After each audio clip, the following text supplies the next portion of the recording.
Hello friends, ഞാൻ doctor Athira. ഇന്നെൻ്റെ wisdom tooth റിമൂവലായിരുന്നു. 2 പല്ലാണ് എടുത്തത്. ഞാൻ എക്സ്റേ ഇവിടെ ഷെയർ ചെയ്യാം കേട്ടോ. ഈ പല്ല് തിരിഞ്ഞു കിടക്കുന്ന കണ്ടില്ലേ, ഇതിങ്ങനെ കിടക്കുന്ന കാരണം എൻ്റെ അടുത്തുള്ള പല്ലിന് കേട് വരുന്നത് കൊണ്ടാണ് ഞാൻ ഈ പല്ലെടുത്തത് കേട്ടോ. ഇതാണ് ഹൊറിസോണ്ടൽ ഇമ്പാക്ഷൻ. പല്ലിൻ്റെ ഇത്ര ഭാഗം മാത്രമേ പുറത്ത് കാണാണ്ടായിരുന്നുള്ളൂ, ബാക്കി ഫുള്ളും എല്ലിൻ്റെ ഉള്ളിലായിരുന്നു. പൊതുവെ ഡെന്റിസ്റ്റുകൾ ചെയ്യുന്ന ഒരു കാര്യം എന്താണെന്നറിയാമോ, ഞങ്ങൾ താഴത്തെ പല്ല് എടുക്കുകയാണ് വിസ്റ്റം ടൂത്തെങ്കിൽ മേലത്തെയും എടുക്കാറുണ്ട്. പേഷ്യൻസ് ചിലപ്പോൾ സമ്മതിക്കില്ല, മിക്ക ഡെന്റിസ്റ്റും എടുക്കും. കാരണം നമ്മൾ താഴത്തെ പല്ലെടുത്തു കഴിഞ്ഞാൽ മേലത്തെ പല്ല് ഇറങ്ങി വന്ന് അതായത് ചിലപ്പോൾ ഇപ്പം തന്നെ ആയിരിക്കില്ല, ഒരു 5-10 വർഷം കഴിയുമ്പോൾ നമുക്ക് ബുദ്ധിമുട്ടുണ്ടാക്കും.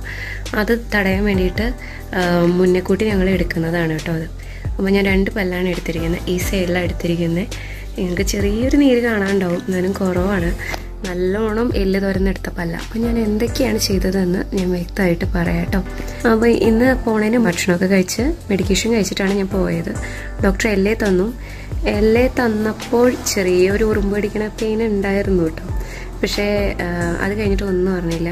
പകുതി ചുണ്ടും പകുതി നാവും വീർത്ത പോലെയായി. താഴത്തെയാണ് ആദ്യം എടുത്തപ്പോൾ നല്ല രീതിയിൽ ഡ്രില്ല് ചെയ്തിട്ടാണ് എടുത്തത്. കുറേ നേരം ആ തുറക്കുമ്പോൾ നമുക്ക് ഇവിടെ ചെറിയൊരു പെയിൻ പോലെ ഉണ്ടാവാം. ക്ലിയറബിളാണ്. ഡോക്ടർ ബ്രേക്ക് തരും വേണമെന്ന് പറയുകയാണെങ്കിൽ. എന്നിട്ട് പല്ലെടുത്തു. താഴത്തെ പല്ല് 2 ഹാഫാക്കിയിട്ടാണ് ഡോക്ടർ എടുത്തത്.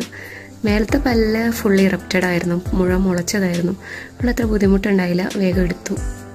പല്ല് പറിച്ചു കഴിഞ്ഞിട്ട് ഒരു പഞ്ഞി കടിക്കാൻ തരും. ആ പഞ്ഞി കടിച്ച് വെച്ചിട്ട് ഒരു കുറച്ച് നേരം കഴിയുമ്പോൾ തന്നെ അവരെനിക്ക് ജ്യൂസ് തന്നിട്ടുണ്ടായിരുന്നു. ജ്യൂസ് സ്ട്രോ ഉപയോഗിക്കാണ്ടാണ് കുടിക്കേണ്ടത്. അങ്ങനെ കുടിച്ചു. തിരിച്ച് വീട്ടിലേക്ക് വന്നു കഴിഞ്ഞ ഉടനെ ഞാൻ ചെയ്തത്, ഞാൻ കുറേ ഐസ് റെഡിയാക്കി വെച്ചിട്ടുണ്ട്. നമ്മുടെ പോപ്സിക്കളുടെയൊക്കെ ട്രേ ഉണ്ടാവുമല്ലോ, അപ്പോൾ അതിൽ വെള്ളം നിറച്ച് ഞാൻ ഐസാക്കി വെച്ചിട്ടുണ്ടായിരുന്നു. ഇത് ഡയറക്റ്റായിട്ടല്ല വെക്കുക, ഒരു നല്ല വൃത്തിയുള്ള ഒരു തുണിയിൽ ചുരുട്ടി വെച്ച് എടുക്കുക ചെയ്യേണ്ടത്. കണ്ടിന്യൂസ് ആയിട്ടും വെക്കരുത് കേട്ടോ. അപ്പോൾ നമ്മൾ ഇങ്ങനെ ഒരു തുണിയിൽ വെച്ച് എടുക്കുക. ഇങ്ങനെ എത്ര ചെയ്യണോ അത്രയും നല്ലത്. ഞാൻ ആ 9 മണിക്ക് വന്ന ശേഷം മുതൽ കണ്ടിന്യൂസ് ആയിട്ട് ഇതുപോലെ നിർത്തി ചെയ്യുന്നതായിരുന്നു കേട്ടോ. ഒരുപാട് പോപ്സിക്കൾ ഞാനിപ്പോൾ ചെയ്തു. പോപ്സിക്കൾ ഇല്ലെങ്കിൽ മൈസ് ട്രേയിൽ നിന്ന് എടുത്താലും മതി കേട്ടോ. എനിക്ക് പിടിക്കാനുള്ളൊരു കൺവീനിയൻസിന് ഞാൻ അങ്ങനെ ചെയ്യുന്നത്. പിന്നെ ഇതിൻ്റെ ആദ്യത്തെ 24 മണിക്കൂറിന് നമ്മൾ ഐസ് നന്നായി വെക്കണം. ഞാൻ കഴിഞ്ഞ തവണ ഇവിടെ ഈ സൈഡ് പറിക്കുമ്പോൾ ഞാൻ കോളേജിൽ പോയിട്ടുണ്ടാകാത്ത സമയത്താണ്, കുറേ മുന്നേ ആയിരുന്നു. അന്ന് ഞാൻ അധികം ഐസ് വെച്ചിട്ടുണ്ടായിരുന്നില്ല. പക്ഷേ അതുകൊണ്ട് തന്നെ നീര് നല്ലോണം ഉണ്ടായിരുന്നു കേട്ടോ. ഇത്തവണ ഞാൻ ഐസ് വെക്കുന്നത് എത്ര നല്ലതെന്ന് എനിക്ക് അറിയുന്നതുകൊണ്ട് ഞാൻ നന്നായി വെച്ചിട്ടുണ്ട് കേട്ടോ. നാളേക്കാണ് പൊതുവെ നീരിത്തിരി കൂടുക, പക്ഷേ വേദനയും ബുദ്ധിമുട്ടും ഇപ്പോൾ തൽക്കാലം എനിക്ക് കുറവാണ്. നാളെ എന്തെങ്കിലും അപ്ഡേഷൻ ഉണ്ടെങ്കിൽ ഞാൻ അറിയിക്കാം കേട്ടോ. പിന്നെ നമ്മൾ മെഡിക്കേഷൻസ് ഓൾറെഡി രാവിലെ കഴിച്ചതുകൊണ്ട് കഴിച്ചിട്ടില്ല. പിന്നെ ഉച്ചയ്ക്കാണ് ഞാൻ മെഡിക്കേഷൻ കഴിച്ചത്. സമയത്ത് ഞാൻ ജ്യൂസാണ് കുടിച്ചത്. കുറച്ച് ജ്യൂസ് കുടിച്ചു. പിന്നെ ഓട്സ്, പിന്നെ കഞ്ഞി, അങ്ങനെയുള്ള ഭക്ഷണങ്ങളൊക്കെ നമുക്ക് കഴിക്കാം കേട്ടോ. ഇഡ്ഡലി, ദോശ, ഒരുപാട് കട്ടിയുള്ളത്, ഒരുപാട് എരിവുള്ളത്, ഒരുപാട് ചൂടുള്ളത് ഇന്നേ ദിവസം ഒഴിവാക്കുന്നതാണ് നല്ലത്. നാവ് വെച്ച് അവിടെ തൊടരുത്, വിരൽ വെച്ച് തൊട്ട് നോക്കരുത്, ബ്രഷ് വെച്ച് അവിടെ കുത്തരുത്, ചോര വലിച്ചെടുക്കാൻ നോക്കരുത്, ആ ഭാഗത്തിന് ഒരു ശല്യവും കൊടുക്കരുത്. പക്ഷേ നിങ്ങളൊരു കാര്യം ചെയ്യണം, നിർബന്ധമായിട്ടും വാ നന്നായി തുറക്കാൻ തുടങ്ങണം. വാ എത്ര തുറക്കണം എന്ന് വെച്ച് കഴിഞ്ഞാൽ 3 വിരൽ കയറുന്ന അത്രയാണ് നമ്മുടെ മൗത്ത് ഓപ്പണിങ്. അപ്പോൾ നമ്മൾ അത്രയും വാ തുറക്കേണ്ടതെന്ന് ഉറപ്പ് വരുത്തേണ്ടത് വളരെ അത്യാവശ്യമാണ് കേട്ടോ. ഇല്ലെങ്കിൽ 2 ദിവസം കഴിയുമ്പോൾ നിങ്ങൾക്ക് വാ ഇത്രയേ തുറക്കാനാവുള്ളൂ, ഇതിലും കൂടുതൽ തുറക്കാനാവില്ല. പിന്നീട് ഫിസിയോതെറാപ്പിയോ അല്ലെങ്കിൽ വല്ല എക്യുപ്മെൻറ്റ്സ് ഒക്കെ ഉപയോഗിച്ച് ഞങ്ങൾക്ക് തുറക്കേണ്ടി വരും. അപ്പോൾ അത് നിങ്ങൾക്ക് വീണ്ടും പെയിൻഫുൾ ആവുക ചെയ്യുക. അപ്പോൾ മാക്സിമം നിങ്ങൾ ആ സ്റ്റിച്ചൊക്കെ വലിയാൻ വേണ്ടിയിട്ട് 3 വിരൽ കയറുന്നുണ്ടെന്ന് ഉറപ്പ് വരുത്തുക. ഞാൻ 3 വരെ കയറണത്രയും ഇന്ന് തന്നെ തുറക്കാൻ തുടങ്ങി. കാരണം നന്നായി വാ തുറന്നില്ലെങ്കിൽ ലോക്കാവുമെന്ന് എനിക്കറിയാം. അപ്പം അങ്ങനെ തരിപ്പ് എനിക്ക് മാറിയത് 12 മണിയോടാണ് കേട്ടോ.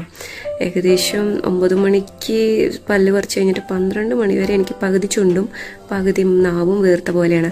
ഈ സമയത്ത് നിങ്ങൾ ഭക്ഷണം കഴിക്കുമ്പോൾ നാവും ചുണ്ടൊന്നും കടിക്കാണ്ട് ശ്രദ്ധിക്കണം. എനിക്ക് ഉച്ചയ്ക്ക് വന്നിട്ട് ഭക്ഷണം കഴിക്കുന്ന സമയത്ത് തൊണ്ടയുടെ അവിടെയായിരുന്നു, നീരിറക്കുമ്പോൾ ഒക്കെ പെയിൻ ഉണ്ടായിരുന്നു. പക്ഷെ മെഡിക്കേഷൻ കഴിച്ചതിനായിരിക്കും ഇപ്പോൾ പെയിനും കാര്യങ്ങളും ഒന്നുമില്ല, ബുദ്ധിമുട്ടൊന്നുമില്ല. നാളെ മുതൽ ഞാൻ നാളെ 9 മണിക്ക് ശേഷം 24 മണിക്കൂറിന് ശേഷം ഉപ്പിട്ട വെള്ളം പിടിക്കാൻ തുടങ്ങും. ചൂടുവെള്ളത്തിൽ, ഇളം ചൂടുവെള്ളത്തിൽ. അതും എത്ര പിടിക്കണോ അത്രയും നല്ലതാണ്. ഞാനത് കുറേ പിടിക്കണം. മെഡിക്കേഷൻസും കറക്റ്റായിട്ട് കഴിക്കണം. പിന്നെ ചുണ്ട് ചെറുതായിട്ട് എൻ്റെ പൊട്ടിയിട്ടുണ്ട് ഈ ഭാഗത്തായിട്ട്. ഇതിലൊരു ബുദ്ധിമുട്ട് ഉണ്ടാവുകയാണെന്നുണ്ടെങ്കിൽ ഞാൻ തേക്കാൻ വേണ്ടി ഒരു ഓയിൻമെൻറ്റ് വാങ്ങിച്ചിട്ടുണ്ട് കേട്ടോ. അപ്പോൾ ഈ ഓയിൻമെൻറ്റ് തേക്കണം അവിടെ.